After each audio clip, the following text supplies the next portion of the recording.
परमात्मा को पाने तथा उसका वास्तविक लाभ प्राप्त करने के लिए पवित्र बाइबल में प्रमाण है कि प्रभु ने मनुष्य को अपना ही स्वरूप बनाया। 6 दिन में सृष्टि रचकर 7वें दिन विश्राम किया। कुरान शरीफ में प्रमाण है कि हजरत मोहम्मद को खुदा स्वयं कह रहे हैं कि मैंने तुम्हें उस परमात्मा की महिमा बताने के लिए भेजा है। वो परमात्मा कबीर है जिसने 6 दिन में सृष्टि रची तथा 7वें दिन तख्त पर जा विराजा। उसकी खबर किसी बाखबर से पूछकर तो देखो। कृपया अवश्य सुनिए जगत गुरु तत्वदर्शी संत रामपाल जी महाराज के अमृत वचन। मोती मुक्ता दर्शत नाही, ये जग है सब अंदरे। दिखत के तो नैन चश्म, इनको फेरा मोतिया बंदरे। जिनका सफेद मोतिया बंद हो जाता है आंखों में,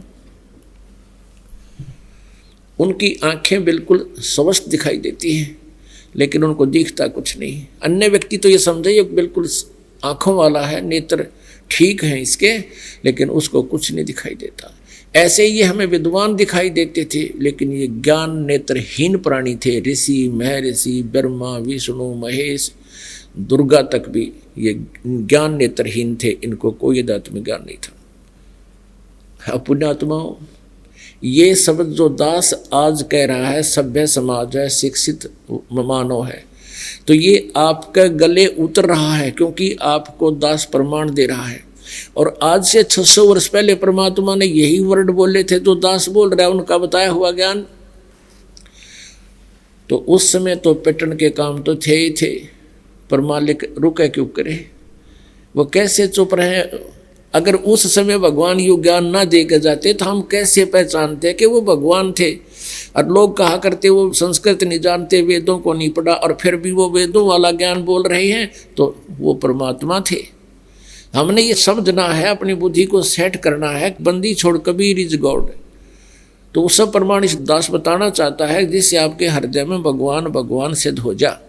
ये शब्द ऐसे हैं कड़वे कुनीन की तरह के ब्रह्मा विष्णु महेश और दुर्गा और ऋषि महर्षि वशिष्ठ जी, व्यास जी, और ये क्या नाम है, विश्वामित्र जी, भारद्वाज जी, जितने भी ऋषि महर्षि हुए उनको कोई वेद ज्ञान नहीं था, अध्यात्म ज्ञान नहीं था। वेद ज्ञान नहीं तो अध्यात्म ज्ञान नहीं, क्योंकि हम वेदों को सिरोधार्य मानते हैं। अब ये प्रमाण देने पड़ेंगे, नहीं तो ये कुनीन जैसी कड़वी है, बालक जीभ पर रखते ही थूक देता है, और साथ में इसको जो है ना शुगर कोटेड करके अंदर पहुंचाना है। अब देखिएगा, ये कंसेप्ट क्लियर करना पड़ेगा कि ब्रह्मा विष्णु जी को भी कोई ज्ञान नहीं था, अध्यात्म ज्ञान नहीं था, और सतयुग के ब्राह्मणों को भी अध्यात्म ज्ञान वेद ज्ञान नहीं था। और परमात्मा 600 वर्ष पहले कहा करते थे, मोती मुक्ता दर्शत नाही, ये जग है सब अंदरे। दिखत के तो नैन चश्म, इनका फेरा मोतिया बंदरे। ये दिखे विद्वान, और ये हैं मोतियाबिंद, ज्ञान नेत्रहीन, तत्व ज्ञानहीन, ये वेद ज्ञानहीन प्राणी है। ऋषि महर्षि ब्रह्मा विष्णु महेश तक। अब परमात्मा जो कहा करते, आज ये सदग्रंथ भी वही बता रहे हैं। देखिएगा, श्रीमद् देवी भागवत यानी शक्ति पुराण, दुर्गा पुराण, गीता प्रेस गोरखपुर से प्रकाशित है। इसके कौन है संपादक? संपादक है हनुमान प्रसाद पोदार, चिमनलाल गोस्वामी। प्रकाशक एवं मुद्रक हैं गीता प्रेस गोरखपुर, गोविंद भवन कार्यालय कोलकाता का संस्थान है। ये इनके फैक्स और फोन नंबर है। ये देखिएगा, इस पवित्र पुराण के पहले स्कंद में श्रीमद् देवी भागवत पृष्ठ नंबर 28 पर नारद जी और व्यास जी की गोष्ठी हो रही है। Vyas ji is the writer of 18 Purana, and ये चारों वेदों का, गीता जी का और इन 18 पुराणों का, श्री सुधा सागर का ये व्यास जी राइटर है, लेखक है। और ये नारद जी से वार्ता कर रहा है। नारद जी ने कहा महाभाग व्यास जी, तुम इस विषय में जो पूछ रहे हो ठीक यही प्रश्न मेरे पिताजी ने भगवान श्री हरि से किया था। नारद जी के पिताजी हैं ब्रह्मा जी, देवादि देव भगवान जगत के स्वामी हैं, लक्ष्मी जी उनकी सेवा में उपस्थित रहती हैं, दिव्य कौस्तुभमणि उनकी शोभा बढ़ाती है, वे शंख चक्र गदा लिए रहते हैं, पीताम्बर धारण करते हैं, 4 भुजाएं हैं, यानी पूरी डेफिनेशन बता दी विष्णु जी हैं।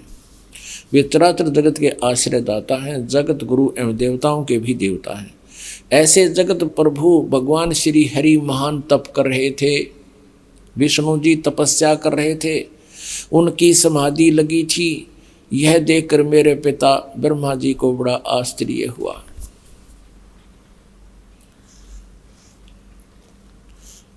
अतः उन्होंने उनसे यानी ब्रह्मा जी ने विष्णु जी से जानने की इच्छा प्रकट की। ब्रह्मा जी ने पूछा, प्रभु आप देवताओं के अध्यक्ष, जगत के स्वामी और भूत भविष्य एवं वर्तमान सभी जीवों के एकमात्र शासक हैं। भगवान फिर आप क्यों तपस्या कर रहे हैं और आप किस देवता की आराधना में ध्यान मग्न हैं? मुझे असीम आश्चर्य तो ये हो रहा कि आप देवेश्वर यानी सब देवों के मालिक, सब भगवानों के भगवान, ब्रह्मा जी विष्णु को कह रहा भगवानों के भगवान है, एवं सारे संसार के शासक होते हुए भी समाधि लगाए बैठे हैं। अब विष्णु जी ने क्या उत्तर दिया?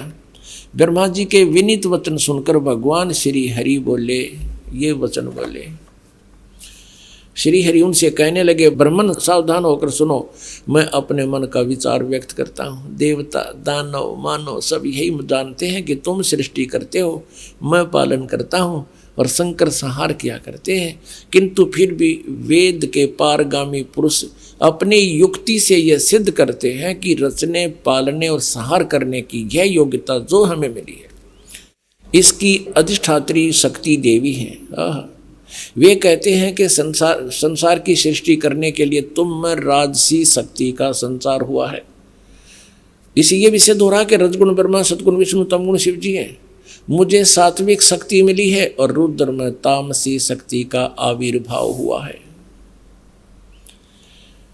सुवर्त प्रत्यक्ष और परोक्ष दोनों उदाहरण मैं तुम्हारे सामने रखता हूँ, सुनो। यह निश्चित बात है कि उस शक्ति के अधीन होकर ही मैं यानी विष्णु शेष नाग की सैया पर सोता हूँ। सृष्टि करने का अवसर आते ही जाग जाता हूँ। मैं सदा तप करने में लगा रहता हूँ और उस शक्ति के शासन से मैं कभी मुक्त नहीं रह सकता। कभी अवसर मिला तो लक्ष्मी के साथ सुखपूर्वक समय बिताने का सौभाग्य प्राप्त होता है। मैं कभी तो दानों के साथ युद्ध करता हूँ। अखिल जगत को यानी सारे जगत को भय पहुँचाने वाले दैत्यों के विकराल शरीरों को शांत करना मेरा परम कर्तव्य हो जाता है। ये भी सिद्ध हो रहा है, परमात्मा कहते कबीर जी, तंदर सुखिया कोई ना देखा, जो देखा सो दुखिया हो। और ब्रह्मा विष्णु महेश्वर दुखिया जिन ये राह चलाई हो। ये कहता मैं सदा तप करने में लगा रहता हूँ और शक्ति के शासन से कभी मुक्त नहीं रह सकता। कभी अवसर मिला तो लक्ष्मी के साथ थोड़ा सा सुखपूर्वक समय व्यतीत करता हूँ और फिर राक्षसों के साथ लट्ठम लट्ठा रहता हूँ, दानों के साथ युद्ध करता रहता हूँ। इनको सुख नाम की चीज़ नहीं, आप पर स्वीकार कर रहे हैं भगवान। और अब देखो विष्णु जी कह रहे हैं मुझे सब प्रकार से शक्ति के अधीन होकर रहना पड़ता है, मैं पराधीन हूँ। और उन्हीं भगवती यानी दुर्गा शक्ति को का मैं निरंतर ध्यान किया करता हूँ, उसी की पूजा करता हूँ। ब्रह्मा जी मेरी जानकारी में, मेरे स्पिरिचुअल नॉलेज में इस भगवती शक्ति से बढ़कर दूसरे कोई देवता नहीं। अब आ लिया अंत विष्णु जी के आध्यात्मिक ज्ञान का। नो कह दुर्गा तो ऊपर कोई भगवान को ना, जितनी मन जानकारी है। अपने आत्माओं, यदि ये दास ये शब्द कह के छोड़ देता कि ब्रह्मा विष्णु महेश दुर्गा आदि और इन ऋषियों में ऋषियों को आध्यात्मिक ज्ञान नहीं था, तो पहली बार जो प्राणी सुने वो उठ कर चला जाने कहे तो नरी बकवाद करे है। और अब ये प्रमाण देख करके वो पुण्यात्मा जो एकाध आए होंगे, नए भक्त भी बहुत आते हैं। इसलिए दास का उद्देश्य होता है कि पहली कक्षा से लेकर और पीएचडी तक का ज्ञान इसी सामूहिक शिक्षा स्थल यानी सत्संग के माध्यम से देऊं, ताकि ये ज्ञान यज्ञ का लाभ सभी प्राणियों को होवे। तो यहाँ ये स्पष्ट हो गया कि विष्णु जी को ज्ञान नहीं, ब्रह्मा ना पर ज्ञान नहीं, विष्णु तो पूछे, नारद ने ज्ञान नहीं और व्यास जी को ज्ञान नहीं। और आगे देखिए दुर्गा क्या कहती है। विष्णु जी तो कहते मैं दुर्गा से ऊपर कोई भगवान ने ना मानता, ना मन पता। और अब दुर्गा क्या कहती है, दुर्गा जी क्या कहती है देखिएगा 7वें स्कंद में 562 पृष्ठ पर 7वां स्कंद, वही श्रीमद् देवी भागवत, ये वही पुराण है। अब यहाँ देखिएगा 7वां स्कंद और 562 पृष्ठ। देवी जो है दुर्गा हिमालय राजा को ज्ञान दे रही है। देवी द्वारा हिमालय को ज्ञानोपदेश, ब्रह्म स्वरूप का वर्णन यानी ब्रह्म के बारे में जानकारी दे रही है। श्री देवी कहने लगी पर्वतराज, ये पहले तो अपने बारे में बताती है, फिर अब अपनी को भी रिजेक्ट करती है, कहती है उस ब्रह्म का क्या स्वरूप है यह बतलाया जाता है, जो प्रकाश रूप, सबके अत्यंत समीप में स्थित, हृदय रूप गुहा में स्थित होने के कारण गुहाचर नाम से प्रसिद्ध और महान पद अर्थात परम प्राप्य है। वह समस्त प्रजा के ज्ञान से परे है, अर्थात किसी की बुद्धि में आने वाला नहीं है, यह तुम जानो। जो परम प्रकाश रूप है, जो सूक्ष्म से भी अत्यंत सूक्ष्म है, जिसमें संपूर्ण लोक और उन लोकों में निवास करने वाले प्राणी स्थित हैं, वही यह अक्षर ब्रह्म। अब दुर्गा उवाबाई बोल रही है, कदे तो इस ब्रह्म को अक्षर ब्रह्म कहती है, कहीं इसको ब्रह्म कहती है।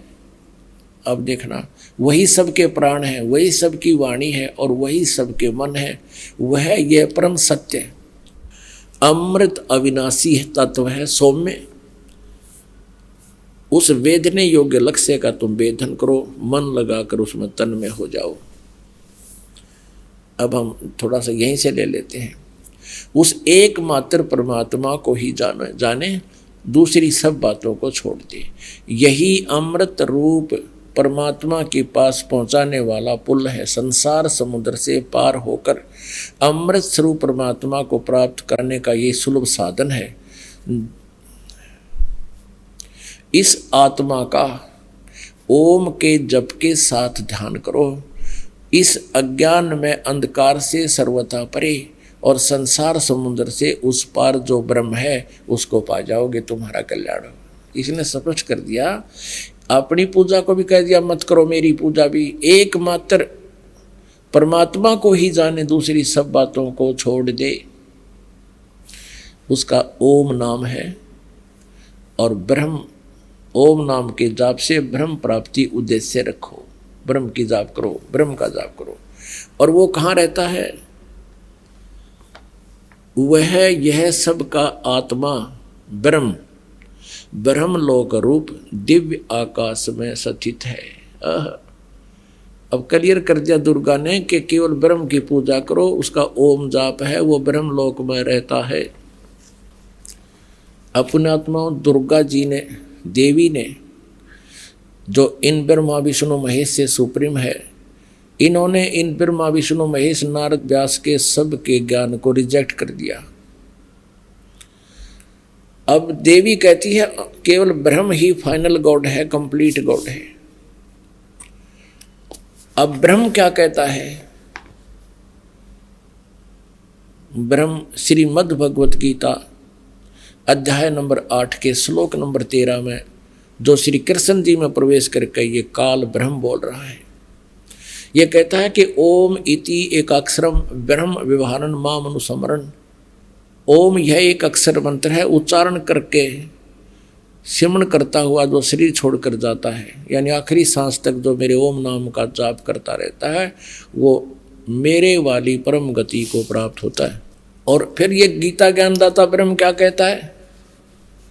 चौथे अध्याय के 5वें और 9वें श्लोक में, दूसरे अध्याय के 12वें श्लोक में श्रीमद् भगवत गीता में कहता, अर्जुन तेरे और मेरे बहुत जन्म हो चुके, तू पहले भी था, मैं भी था, ये राजा लोग भी थे, ये सैनिक भी थे, और ये ना सोच हम आगे ना जन्माएंगे। मेरे जन्म और कर्म अलौकिक हैं। तो पुण्यात्माओं, अब गीता ज्ञानदाता क्या कहता है? 18वें अध्याय के 62वें श्लोक में कहा कि अर्जुन तू सर्वभाव से उस परमेश्वर की शरण में जा, उसकी कृपा से तू परम शांति को और सनातन परम धाम को प्राप्त होगा। सनातन परम धाम कौन सा है? सतलोक। उसके बारे में 15वें अध्याय के 1 से लेकर 4 श्लोक में कहा है कि तत्वदर्शी संत ऐसा होगा जो सब उल्टे लटके संसार के सभी पार्ट्स बता देगा, उसके विभाग बता देगा। उसके पश्चात उस परम पद परमेश्वर की खोज करनी चाहिए, जहाँ जाने के बाद फिर साधक कभी लौटकर संसार में वापस नहीं आता, अर्थात उसको पूर्ण मोक्ष हो जाता है। इससे सिद्ध है कि गीता ज्ञान दाता ब्रह्म से भी ऊपर कोई सुप्रीम पावर है और वो परम अक्षर ब्रह्म है। उसका अभी आपको उल्लेख बताया था 8वें अध्याय के प्रथम श्लोक में अर्जुन ने पूछा था कि 7वें अध्याय के 29वें श्लोक में जिस तत्ब्रह्म के बारे में आपने बताया वो किम तत्ब्रह्म, 8वें अध्याय के 3रे श्लोक में कहा कि वो परम अक्षर ब्रह्म है। तो इसे सिद्ध हो गया कि ना ब्रह्मा ने ज्ञान, ना विष्णु ने ज्ञान, ना शिव ने ज्ञान, क्योंकि ब्रह्मा और विष्णु शिव एक ही सत्र का ज्ञान रखते हैं। और ना दुर्गा को कंप्लीट ज्ञान, वो ब्रह्म को फाइनल बता रही है। और ब्रह्म कहता है मेरे और तेरे तो बहुत जन्म हो गए, जन्म मृत्यु सदा ये दुख बना रहेगा, परम शांति नहीं हो सकती। यदि तूने मेरी शरण में रहना है तो उठा लठ और कर युद्ध, ऐसा यहाँ करना ही पड़ेगा। और तुझे परम शांति चाहिए तो उस परमेश्वर की शरण में जा, ये फाइनल कर दिया। अब आपको दिखाते हैं कि सतयुग के ब्राह्मणों ने किसा वेद ज्ञान था। देखिएगा पुण्यात्माओं, सौभाग्य है आप जी का, आपको ये अमृत ज्ञान सुनने को मिल रहा है। सौभाग्य आपका, आपको ये अमृत ज्ञान सुनने को और देखने को मिल रहा है। ये 6ठा स्कंद संक्षिप्त देवी भागवत 414 पृष्ठ पे जन्मेजय ने पूछा, महाभाग किस युग में कैसा धर्म का स्वरूप है, इस संपूर्ण विषय को विशेष रूप से बताने की कृपा कीजिए। व्यास जी बोले, राजन यह निश्चय है कि सतयुग में ब्राह्मण वेद के पूर्ण विद्वान थे। देखिए व्यास जी कह रहे हैं कि सतयुग में ब्राह्मण वेद के पूर्ण विद्वान थे और उनके द्वारा निरंतर भगवती जगदम्बा यानी देवी का, दुर्गा की आराधना होती थी। भगवती का दर्शन करने के लिए उनका मन सदा ललायित रहता था। प्रत्येक गांव में शक्ति का मंदिर उद्घाटन हो, इस विषय की उनके मन में बड़ी उत्सुकता रहती थी। देवी की पूजा करा करते, वेद के विद्वान है तेरा गजब है। अरे ये सतयुग में ये मंदिर का लठी कटवाए नकली ब्राह्मणा ने, ये काम बिगाड़ रखे सारा, अपने स्वार्थ बस अपने चेले बिठा दिए, उन्हें पूजा लागी, इनकी मौज माचगी। प्रत्येक गांव में शक्ति का मंदिर हो। अब यहाँ क्या बता, देखिए ये तो सतयुग के ब्राह्मणों की स्थिति थी। अब कलयुग के ब्राह्मणों की स्थिति थी, और सुन लो इसी पवित्र पुराण में। धर्म की ये स्थिति थी त्रेता में भी रही, परंतु कुछ ह्रास हो गया था। सतयुग की जो स्थिति थी वह द्वापर में विशेष रूप से कम हो गई थी। राजन उन प्राचीन युगों में यानी सतयुग, त्रेता, द्वापर में जो राक्षस समझे जाते थे वे कली में ब्राह्मण माने जाते हैं। कलयुग में क्योंकि अब के ब्राह्मण प्राय पाखंड करने में तत्पर रहते हैं, दूसरों को ठगना, झूठ बोलना और वैदिक धर्म कर्म से अलग रहना कलयुगी ब्राह्मणों का स्वाभाविक गुण बन गया है। पुण्यात्माओं,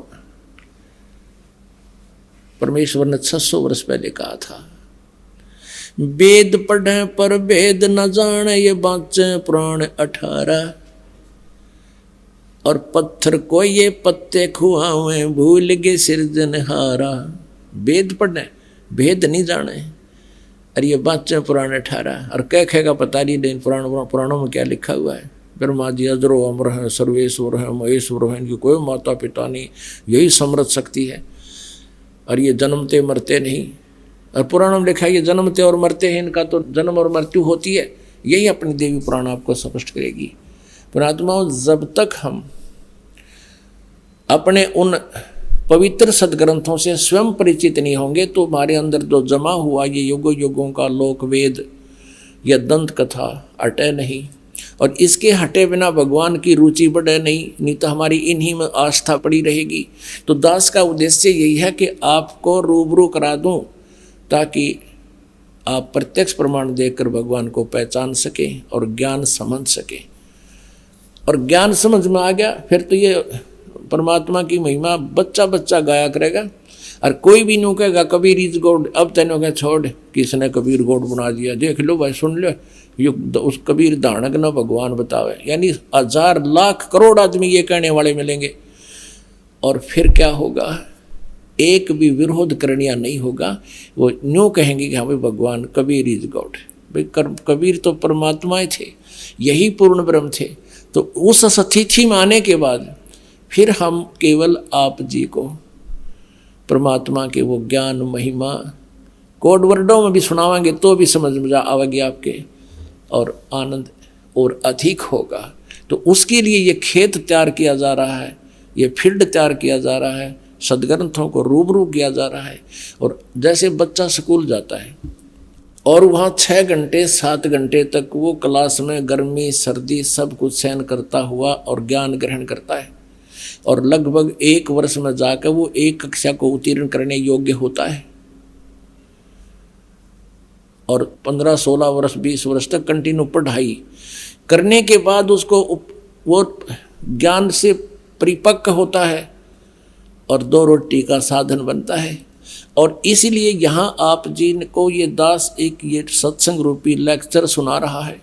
इनको आप जी ने सुनना ही पड़ेगा इस परमात्मा के पाने के लिए और मोक्ष प्राप्ति के लिए। तो इसमें किसी प्रकार की थोड़ी बहुत गर्मी सर्दी जो भी मालिक की दया है, कोशिश तो इन दासों की रहती है कि परमात्मा के बच्चों को कोई असुविधा ना हो। हर तरह की संभव कोशिश करते हैं गर्मी सर्दी से आपको बचाकर फिर भगवान का गुणगान सुनाने की। फिर भी हमें इतना डेर होना चाहिए, हिम्मत रखनी चाहिए। जैसे हम किधर बस में जावे हैं या ट्रेन में जाते हैं अपने रोजी रोटी के लिए, तो 6-6 घंटे एक पैर पर खड़े रहते हैं डंडा पकड़ के। इतनी भीड़ में भी हम कभी परवाह नहीं करते। जावा की तो उतरना जगह को नहीं, उतर जावा ताकि अब सेंट लगे मजबूरी। तो पुण्यात्माओं यहाँ थोड़ा बहुत आप जी को गर्मी सर्दी से थोड़ा बहुत कष्ट भी होता है, तो परमात्मा के निमित्त ही समझना उसका पुण्य न्यारा होगा। और पहले हम ये ज्ञान नहीं था, भक्ति भी करते थे, भगत भी को आया करते थे और फिल्म भी देखा करते। अब पहले VCR होया करते और इसी लंबी लंबी उनकी कैसेट हुआ करती 3-3 घंटे की। संडे को दिन ले आते का आज VCR लेवांगे किराए पर और 3 फिल्म देखेंगे। इसे तो 100 रुपये किराया एक फिल्म में, इस 3 फिल्मों में 100 रुपये किराया ही रात का। तो 3 यानी 9 घंटे की फिल्म सांझ 7 बजे शुरू कर देते और तड़के 7 बजे ताई चाय बनवाए जाते, पिए जाते, न्यू आँख पाड़े देखे जाते, लेना न देना कुछ भी कोई ना। और यहाँ परमात्मा के लिए जितना भी समय आपको मिलता है सौभाग्य आपका, ये सत्कर्म लेना। ये बार बार दाव नहीं लगाया करता। इसे अमृत ज्ञान को सुनने का, ये दंत कथा सुनते सुनते हम बहरे हो गए, भगवान की भक्ति करते करते हम थक लिए और कोई लाभ मिला नहीं, क्योंकि वो भगवान नहीं मिला जो लाभ दिया करता है, वो परमात्मा का हमें ज्ञान ही नहीं था। परमेश्वर क्या बताया करते, चारों युग में मेरे संत पुकारे और कूक कहा हम हेल रे, हीरे माणक मोती बरसे ये जग चुगता डेल रे। ओए होए। जैसे ऋग्वेद मंडल नंबर 9 सूक्त नंबर 86 मंत्र नंबर 26 और 27, ऋग्वेद मंडल नंबर 9 सूक्त नंबर 82 मंत्र 1, 2, 3, ऋग्वेद मंडल नंबर 9 सूक्त 82 मंत्र 1, और भी अनेक स्थानों पर ऋग्वेद मंडल नंबर 9 सूक्त 96 के मंत्र 16 से 20 तक ये स्पष्ट किया है कि वो परमात्मा सतलोक से गति करके आता है। वो कबीर देव है, कबीर साहब, और अपनी अच्छी आत्माओं को मिलता है। और फिर वो अच्छी आत्माएं फिर परमात्मा के गुणगान आगे संसार को सुनाते हैं। उनमें से कौन कौन वो पुण्यात्मा है जिनको परमात्मा अपने स्वाभाविक गुण अनुसार आते हैं, वो लीला ऐसी ही करते हैं जो वेद बता रहे हैं। उनमें से परमात्मा किन किन को मिले, आदरणीय धर्मदास साहिब जी को, आदरणीय नानक साहिब जी को, आदरणीय मलुकदास साहिब जी को, आदरणीय गरीबदास साहिब जी को, आदरणीय दादूदास साहिब जी को, आदरणीय घीसा दास साहिब जी को। ये वो श्रेष्ठ आत्मा, और इन पुण्यात्माओं ने, इन संतों ने आगे परमात्मा के गुणगान गाए, यही ज्ञान दिया जो परमात्मा उनको बता कर गए थे। उनके विषय में कह रहे हैं कि चारों युग में संत पुकारे कूक कहा हम हेल रे, हीरे माणक मोती बरसे हैं ये जग चुगता ढेल रे। हम तत्व ज्ञान और यथार्थ भक्ति मार्ग रूपी हीरे और मोतियों की वर्षा कर रहे हैं, हमें आपको ज्ञान सुना रहे हैं। और ये हमारे ज्ञान को ना सुनकर, इन हीरे मोतियों को ना पहचान कर, या अर्थात यथार्थ भक्ति मार्ग को ना जानकर आन उपासना रूपी शास्त्र विधि त्याग कर मनमाना आचरण रूपी ये कंकर पत्थर डले इकट्ठे कर रहे हैं। कंकरों को इकट्ठा कर रहे हैं, जोड़ी भर रखी है कि मैं लाल ले रहा हूँ, ये मैंने लाल ले रखे हैं। परमात्मा कहते हैं इन लालों की परख होगी धर्मराज के दरबार में, फिर रोग टक्कर मार के ये संसार समझदा नाई कहंदा श्याम दोपहरे नू, गरीबदास ये वक्त जात है रोगे इस पैरे नू। परमात्मा कहते हैं हमरा ज्ञान किने ना सुनिया, अरे ये पर भी लेन जात है दुनिया। वहाँ धक्के खान जाती रथ पे हैं, आज बेला कुंभ का मेला है, पर भी लगेगी सुबह 3 बजे, वहाँ देख दुनिया का कठ। लेकिन हमरा ज्ञान किने ना सुनिया, ये पर भी लेन जात है दुनिया। कहाँ कहाँ भटक रहे हैं बोली आत्मा। मैं रोवत हूँ सृष्टि को या सृष्टि रोवे मोहे, गरीब दास कबीर साहब कहते हैं इस वियोग को हो समझ ना सकता कोई। आप तो मुझे ढूंढ रहे हो, कबीर भगवान कह रहे हैं, और मैं तुम्हें रो रहा हूँ कि मैं तुम्हारा पिता हूँ, तुम्हारे लिए भटक रहा हूँ, तुम कितने कष्ट उठा रहे हो, तुम मेरी शरण में आ जाओ, तुम्हें यहाँ भी सुख दूंगा।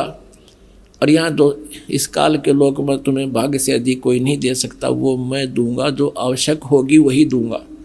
और तुम बालक हो, अननेसेसरी डिमांड करोगे वह नहीं दूंगा, जो तुम्हारे भक्ति में बाधा करे वो नहीं दूंगा। क्योंकि हमारा उद्देश्य आपको काल के जाल से छुटा कर सतलोक ले जाना है। और सतलोक में जाने के बाद आपका ऐसे ही जन्म होगा, एक बार ऐसा ही होगा, फिर कभी मृत्यु नहीं होगी।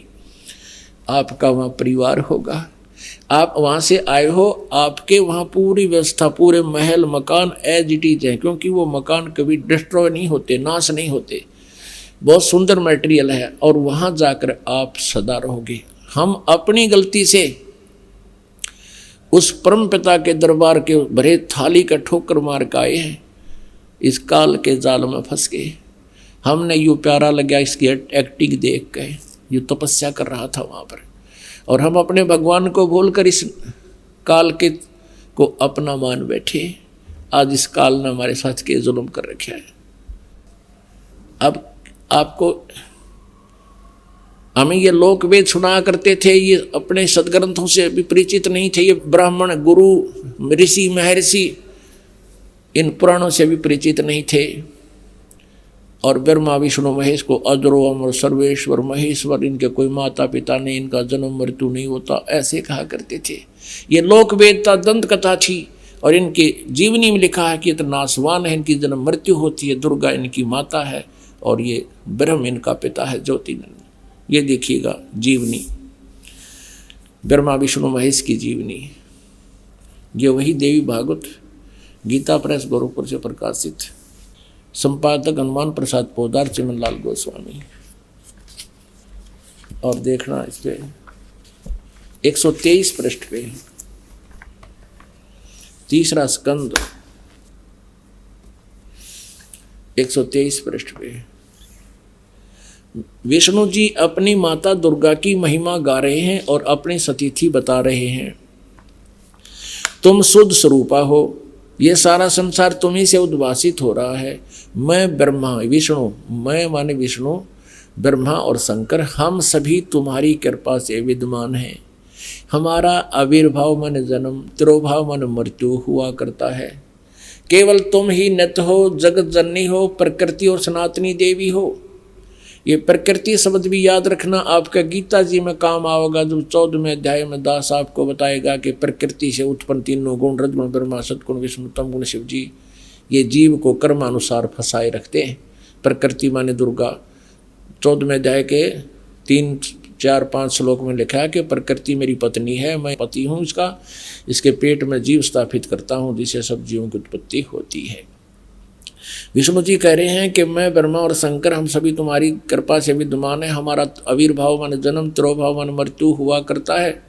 केवल तुम ही नित्य हो, जगत जननी हो, प्रकृति हो, सनातनी देवी हो। इसी का समर्थन भगवान शंकर कहते हैं। भगवान शंकर बोले, देवी यदि महाभाग विष्णु तुम ही से प्रकट हुए हैं यानी उत्पन्न हुए हैं, तो उनके बाद उत्पन्न होने वाले ब्रह्मा भी तुम्हारे ही बालक हुए। फिर मैं तुमको लीला करने वाला शंकर क्या तुम्हारी संतान नहीं हुआ? इति सिद्धम के ब्रह्मा विष्णु महेश नासवान है, दुर्गा इनकी माता है। मुझे भी उत्पन्न करने वाली तुम ही हो शिवे। संपूर्ण संसार की सृष्टि करने में तुम बड़ी चतुर हो।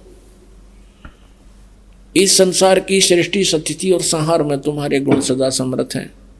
उन्हीं तीनों गुणों से उत्पन्न हम ब्रह्मा विष्णु एवं शंकर नियमा अनुसार कार्य में तत्पर रहते हैं। इससे सिद्ध हो गया रजगुण ब्रह्मा, सद्गुण विष्णु, तमगुण शिव जी। और ये केवल नियमित काम कर सकते हैं, जैसा वर्क डन, इसमें कोई परिवर्तन ये नहीं कर सकते। इस पवित्र पुराण के इन चंद पंक्तियों ने ये स्पष्ट कर दिया, चार कंसेप्ट क्लियर कर दिए। एक तो ये है कि ब्रह्मा विष्णु महेश नासवान, इनकी जन्म मृत्यु होती है। दूसरा ये हो गया कि दुर्गा इनकी माता है। तीसरा ये हो गया कि रजगुण ब्रह्मा, सद्गुण विष्णु, तमगुण शिव जी है। और चौथा ये हो गया कि ये केवल जैसा जिसने कर्म किया है उतना ही आपको दे सकते हैं, उसमें कोई परिवर्तन नहीं कर सकते। ये पाप नाश नहीं कर सकते, प्रारब्ध में परिवर्तन नहीं कर सकते। केवल कबीर देव, वो कबीर साहब कर सकते हैं। जिन महापुरुषों ने परमात्मा का साक्षात्कार हुआ, जिनको भगवान आकर मिले, उनमें से एक पुण्य प्राणी, पुण्य आत्मा, पुण्य महात्मा आदरणीय गरीबदास साहिब जी परमात्मा की महिमा बताते हैं। मासा घटे न तिल बधे, विदना लिखे जो लेख, सच्चा सतगुरु मेट कर ऊपर मार मेख। के विधाता ने जो भी आपके भाग्य में जो अंक लिख दिए, पुण्य और पापू आपने सारे भोगने पड़ेंगे। उसमें कुछ भी परिवर्तन नहीं हो सकता। केवल पूर्ण संत, जो पूर्ण परमात्मा का उपासक है, वो कबीर परमात्मा और उसी का कृपा पात्र संत ही आपके भाग्य में परिवर्तन कर सकता है, आपके दुखों का निवारण कर सकता है। गरीब जम जो राजा से डरे, मिटे कर्म के लेख, अदली असल कबीर हैं ये कुल के सतगुरु एक। अपने आत्मा, ये 5 दिन का सत्संग इसीलिए किया गया है। एक तो ऐसी दया परमात्मा की कि ये छुट्टियों के दिन, क्योंकि काल के कुल से छूटना भी बड़ा मुश्किल है। आप जी को यहाँ लेकर भी परमेश्वर ही आए हैं। आप परमात्मा की लीला से जब परिचित हो जाओगे बच्चों, आप रोया करोगे रजाई में मुंह दे के, अखे भगवान आप इतने दयालु, हम तो कति नालायक थे। हम तो उस काल के सांगना फाइनल मान रहे थे, या कार या कोठी या फैक्ट्री या मेरी 1 मिनट में मृत्यु हो जाती है, फिर कहाँ है ये मेरी? ये आंख खोल दी दाता ना हमारी। जो काल ने हमें मूर्ख बना गया, फंसा रखा है, यहाँ से हिलन नहीं देता। मोह ममता फंसा रहा कि बेटा बेटी पोते पोतियाँ में, कार और कोठियों में। इसको हम सतीथि बोलते हैं, ये पौराणिक। और यह ड्यूटी भगवान विष्णु की है, सतोगुण की। और जो हम संतान उत्पत्ति करते हैं या ठाठ बाट इकट्ठा करना चाहते हैं, ये करवा रहा है रजगुण ब्रह्मा जी। ये ब्रह्मा जी की ड्यूटी है। और हमें यह संहार कर रहा है, ये शंकर जी की ड्यूटी है। ये तीनों काल के पुत्र हैं और काल हमें 1 लाख को डेली खा रहा है। अपने आत्मा, ये ज्ञान समझ में होगा जब आप देखना। यहाँ आपको लेकर भी परमात्मा आए हैं, आपकी जमानत करवाते हैं इस काल से। जैसे जेल से जमानत आते, जिनकी कैद हो जाती है, उनको जमानत पर और एक विशेष एविडेंस पर छोड़ा जाता है। उसके जमानतियाँ के वो ली जाती है गारंटी, तब उनको छोड़ा जाता है। तो आपकी जमानत लेते हैं परमात्मा के, 3 दिन छोड़ दे, 4 दिन छोड़ दे, 2 दिन की दे दे जमानत, फिर वापस आ जाएंगे तेरी जेल में। तो पुणात्माओं, ये काल की जेल है। एक पुन्नी एक पापी आया, एक है सूम दलेल बे। एक पुण्य एक पापी आया, एक है सोम दलेल रे। गरीबदास सतपुरुष भजन बिन, सब ही यम की जेल रे। ओए होए। जैसे कोई इज्जत साधना ना करके कोई पुण्य करते हैं, भंडारे करते हैं, पक्षियों को दाने डालते हैं, प्याऊ खुलवा रखी हैं, धर्मशालाएं बनवा रखी हैं, कुएं खुदवा रखे हैं, हैंडपंप बनवा रखे हैं, वो पुण्यकर्मी प्राणी है। और एक नरी चोरी करे, डाके मारे, बूंदी अच्छी सोचे, वो पापी है। और एक कति दान नहीं करता, कंजूस, वो भी। कहते हैं जब तक सत्साधन आपको नहीं मिलेगी, परमात्मा की शरण पूरे संत के माध्यम से नहीं मिलेगी, तो तुम सारे के सारे काल की जेल में ही हो। पुण्यकर्मी प्राणी चला गया स्वर्ग में, और यहाँ पाप भी बराबर होते रहते हैं, पैरेलल। पुण्य अलग लिखे जाते हैं, पाप अलग लिखे जाते हैं, और कोई भी बगैर भोगे वो खत्म नहीं होते। यहाँ का विधान है, और परमात्मा कबीर जी का विधान है। जब ही सतनाम हृदय धरो, भयो पाप को नासे। जैसे चिंगारी अग्नि की, भाई पड़े पुराने घासे। हमारे 3 प्रकार के कर्म बताए हैं। एक संचित कर्म, जो पहले के डिपॉजिट रखे हैं हम धर्मराज के दरबार में, पुण्य और पाप दोनों। तो उन पुण्य और पाप की एवरेज रेशो निकाल कर, जिसके पुण्य गणे हैं तो उसको पुण्य ज़्यादा दे दिए, पाप कम है तो पाप की रेशो कम होगी। तो यहाँ उसको सुख ज़्यादा है, दुख कम। और जिनके पाप ज़्यादा है, पुण्य थोड़े, तो उसको उसी रेशो में पाप और पुण्य मिलाकर आपको जीवन दे दिया, प्रारब्ध बना दिया। वो प्रारब्ध कर्म बन जाता है। तो जिसके पुण्य थोड़े हैं और पाप गणे हैं, तो उस पर कष्ट पे कष्ट, कष्ट पे कष्ट आ रहा है, उसने भोग कई पांडा छूटेगा। और तीसरे क्रियामान कर्म है, जो अब हम वर्तमान में कर रहे हैं। इन 3 प्रकार के कर्म हैं। इन तीनों प्रकार के कर्मों का नाश कबीर परमेश्वर ही कर सकता है। अब संचित कर्मों के बारे में परमात्मा क्या कहते हैं, और इन सभी पापों के बारे में, कि जब ही सतनाम, ये सच्चा नाम हृदय में धराई। सतनाम कोई जाप नहीं है, ये 2 अक्षर का जाप है जो आपको दिया जाता है, जिसमें एक ओम मंत्र है। जब ही सतनाम हृदय धरो, भयो पाप को नाश। और मानो चिंगारी अग्नि की, भाई पड़े पुराने घास।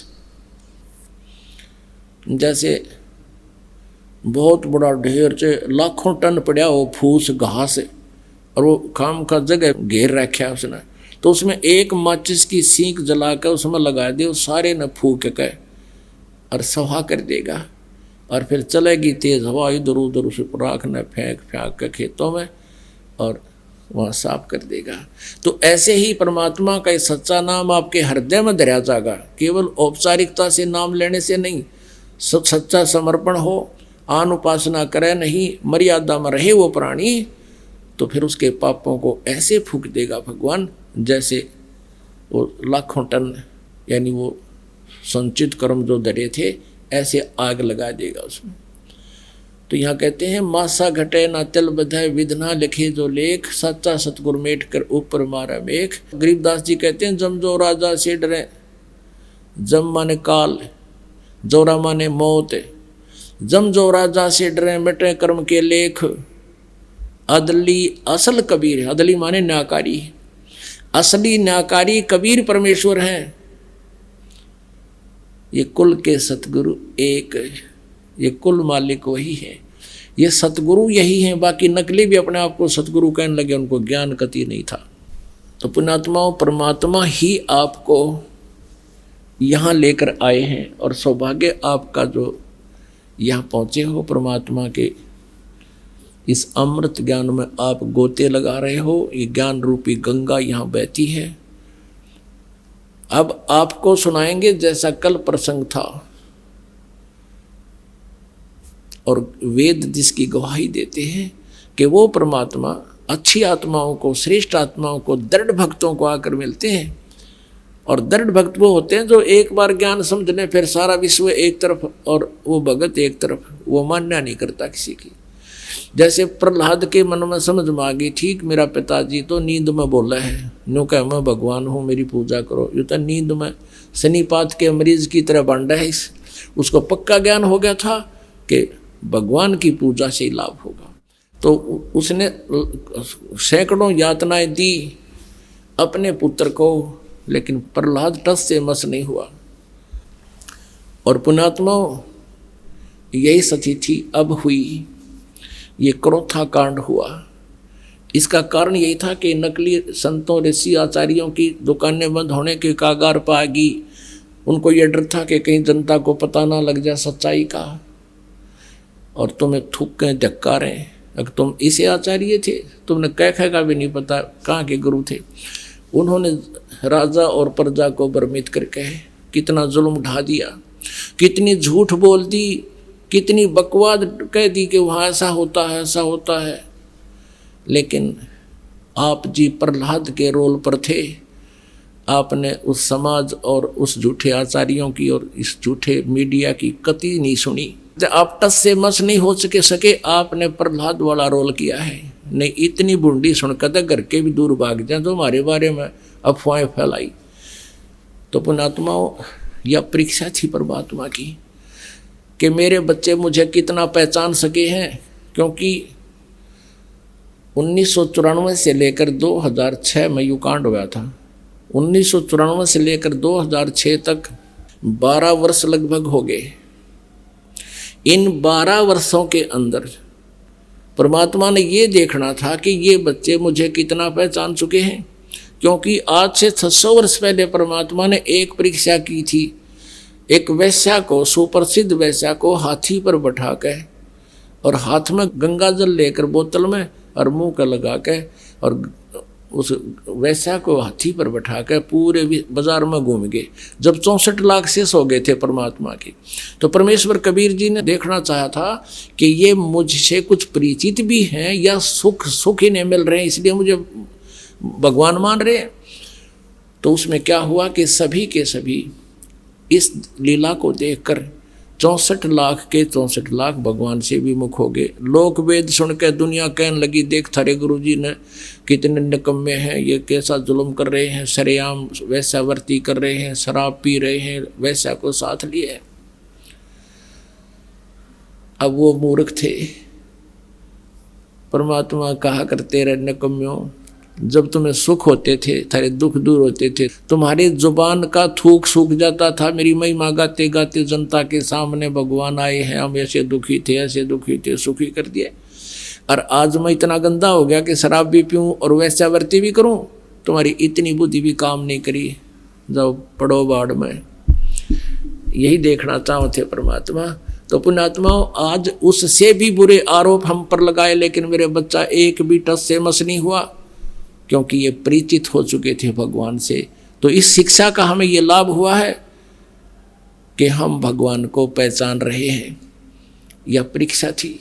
और अब देखना ये विस्तार कितनी स्पीड से विश्व में जाएगा। हमारा उद्देश्य है कि सब मानव समाज इस तत्व ज्ञान से परिचित हो और जिससे ये माया की दौड़, माया की हाहाकार मच रही है, इसके पाने के लिए ना भाई देखता, ना बेटा देखता, ना माँ, ना कुछ। भाई बहन का आपस में रोज लड़ाई रहती है, झगड़े बढ़ गए हैं, पैसा कमाने के लिए रिश्वत है। तेरा गजब है। समाचार पत्रों में सुनते हैं, राजा लोग रिश्वत लेते हैं, जज लोग रिश्वत लेते हैं। आग लगी फिर रह गया कि इस पृथ्वी पर फिर कौन जीव बचेगा। पुण्यात्माओं, कितने तक कानून बना लियो ये सरकारें, कति कोई लाभ नहीं होगा। इस अध्यात्म ज्ञान से जीव को हेट हो जाएगी इन गंदे कर्मों से। उसको पता लग जाएगा कि कहाँ रखूँगा इस धन को, कि आग लाऊंगा, ये पाप मेरे साथ रहेंगे और माया मेरे साथ रहेगी नहीं। तो इस आधार से पूरे विश्व में शांति होगी। हम भगवान की भक्ति में बहुत समय लगा सका करेंगे। अब तो दिन रात माया जोड़न की तगड़मबाजी, फार्मूले याद रखें हम कैसे धन जुड़े। और धन वही मिलना जितना भाग्य में, उससे अधिक मिल नहीं सकता। और परमात्मा कबीर जी की शरण में आने के बाद आपके भाग्य में ना होगा तो भी देगा।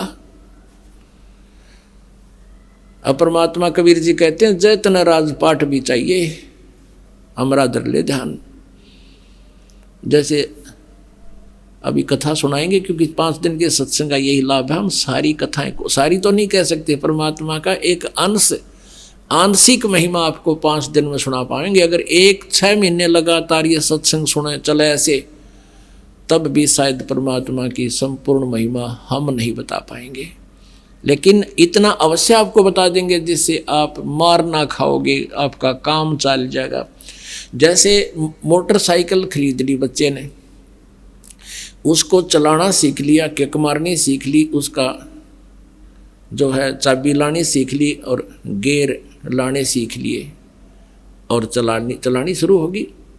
अब उसको इतने ही ज्ञान की जरूरत थी, ज़्यादा की आवश्यकता भी नहीं। कितना खराब हो जाए तो प्लग साफ कर दे, इतना भी ज्ञान होना चाहिए। और फिर भी कोई डिफेक्ट उसमें आ जाता है तो मिस्त्री होते हैं, वहाँ ले जानी चाहिए। तो ये राम नाम की गाड़ी आपको दे रहे हैं, आपको इतना ज्ञान तो अवश्य देंगे कि आप इसको गियर ला सको, चला सको और कितना बढ़ा ना दो। इतना ज्ञान भी आप जी को ये 5 दिन के सत्संग में जो कंटिन्यू सुन लेगा, इतना ज्ञान अवश्य हो जाएगा।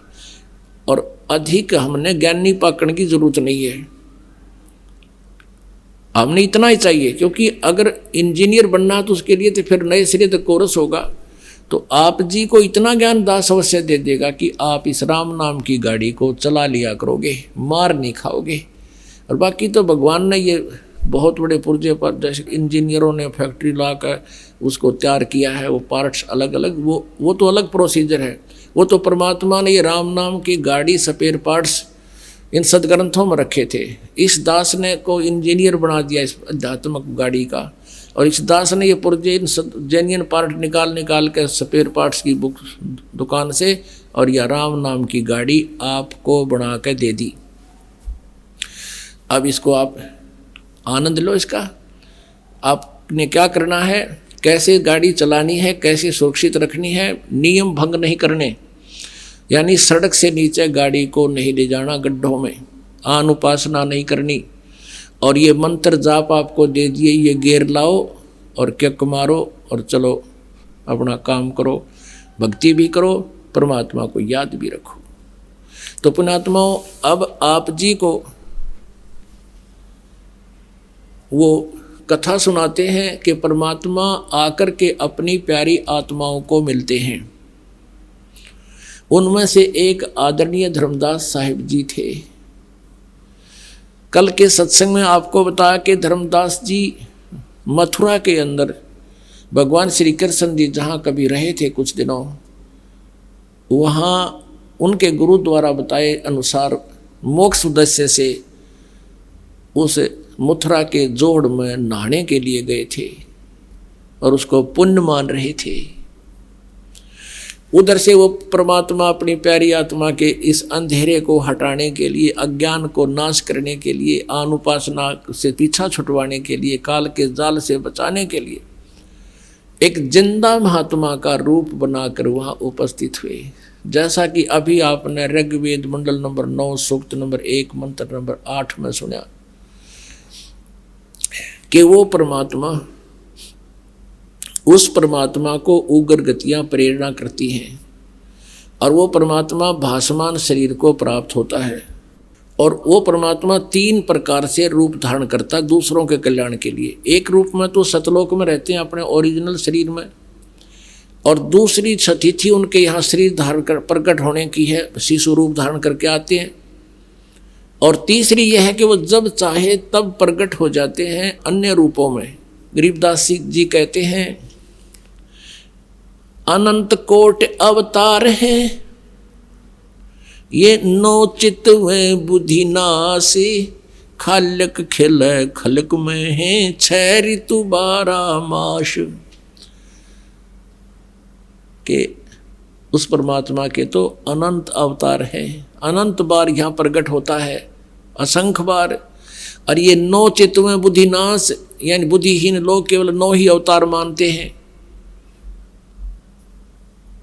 और वो खलक खेल खलक में है। ये इन 9 अवतारों को ही भगवान मान रहे हैं, उस परमात्मा के अनंत अवतार हैं, और वो खलक खेल खलक में 6 ऋतु 12 मास।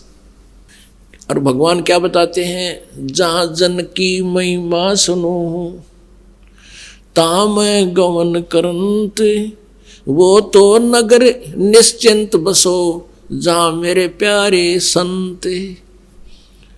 अब जो वेद बताते हैं वो परमात्मा गति करके आता है और हमारे आध्यात्मिक यज्ञ में आता है, आध्यात्मिक अनुष्ठानों में भी वो गुप्त रूप में रहता है और अच्छी आत्माओं को आकर मिलता है। और वो परमात्मा स्वयं भी कहते हैं, जहाँ जन से महिमा सुनूं, जहाँ मेरी महिमा चलती है, जहाँ मेरा ज्ञान प्रचार होता है, तहाँ मैं गवन करंत, वहाँ मैं पहुँच जाता हूँ एक पल में। पहुँचूंगा क्षण एक में, जन अपने के काज, हिरण्यकशिपु जो मार दूं और नरसिंह धर लूं साज।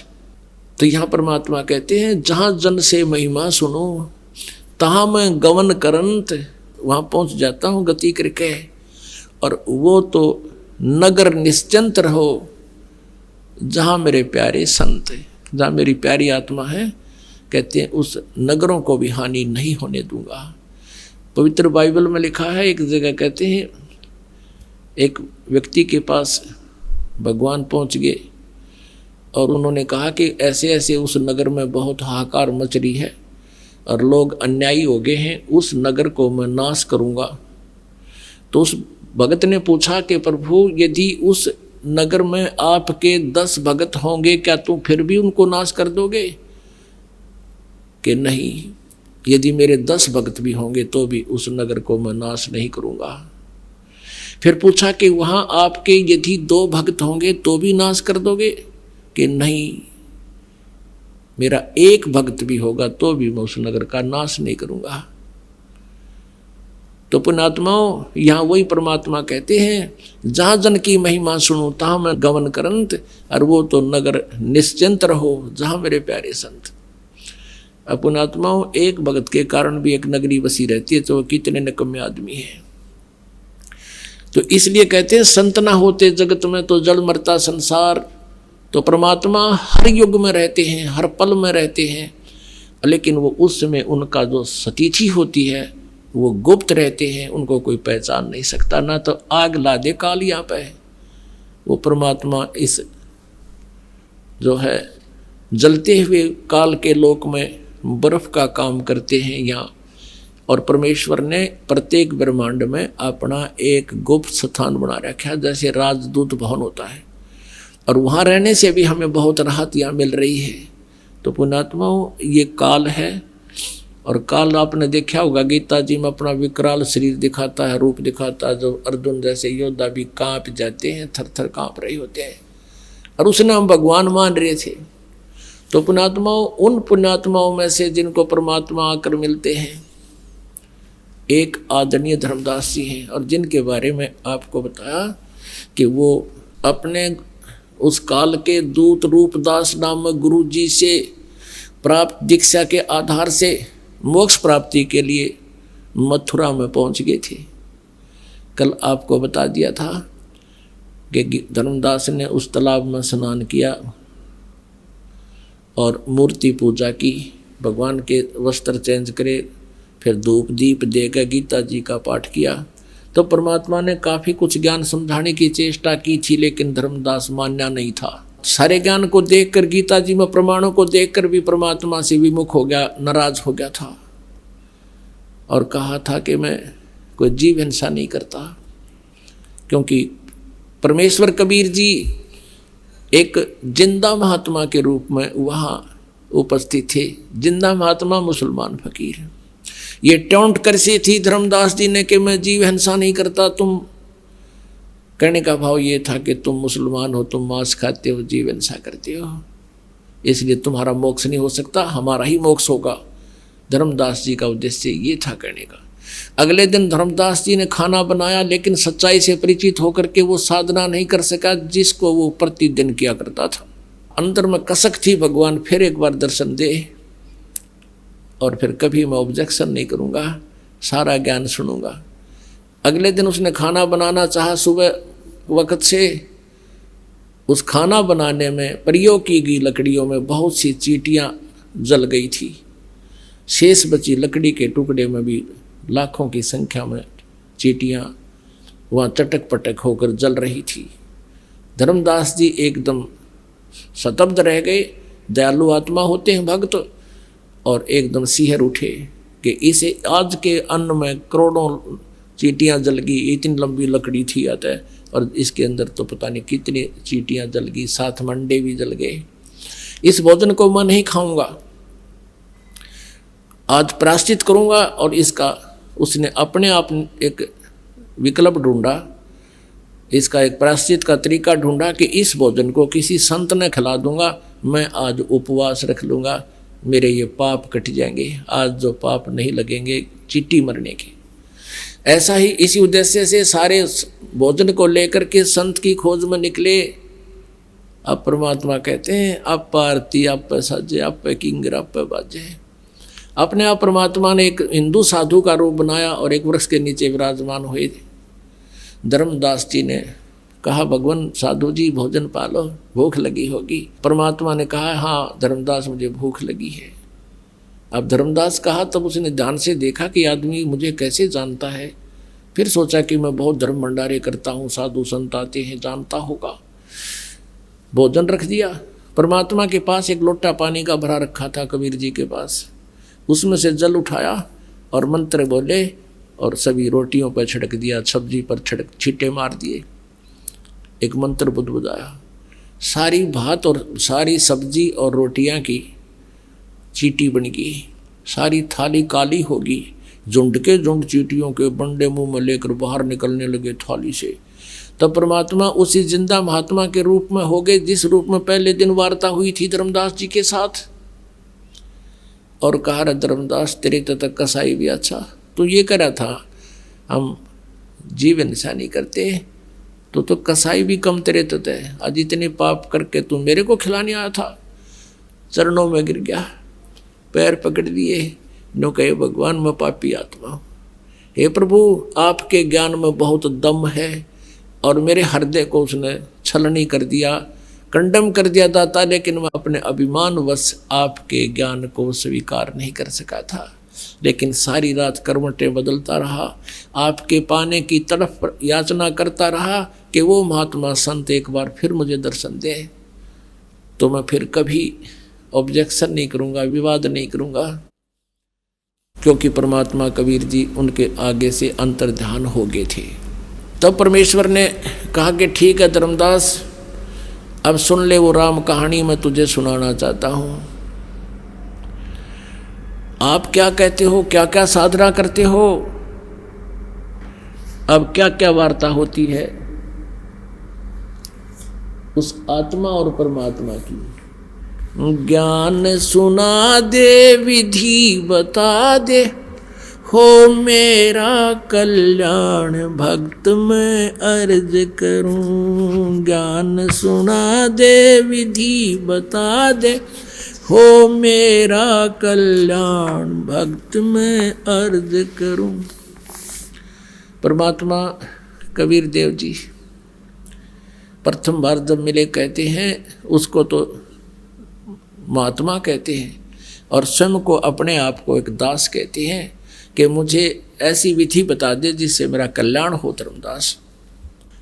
ज्ञान सुना दे, विधि बता दे, हो मेरा कल्याण भक्त मैं अर्ज करूं। धर्मदास जब न्यो बोला, 68 तीर्थ नाऊंगा। धर्मदास जब न्यो बोला, 68 तीर्थ नाऊंगा। गीता जी का पाठ करता हूँ, इस विध मुक्ति पाऊंगा। गीता जी का पाठ करता हूँ, इस विध मुक्ति पाऊंगा। राम कृष्ण के गुण गाऊंगा, मिल स्वर्ग में स्थान भक्त में अर्ज करूं। ज्ञान सुना दे, विधि बता दे, हो मेरा कल्याण भक्त में अर्ज करूं।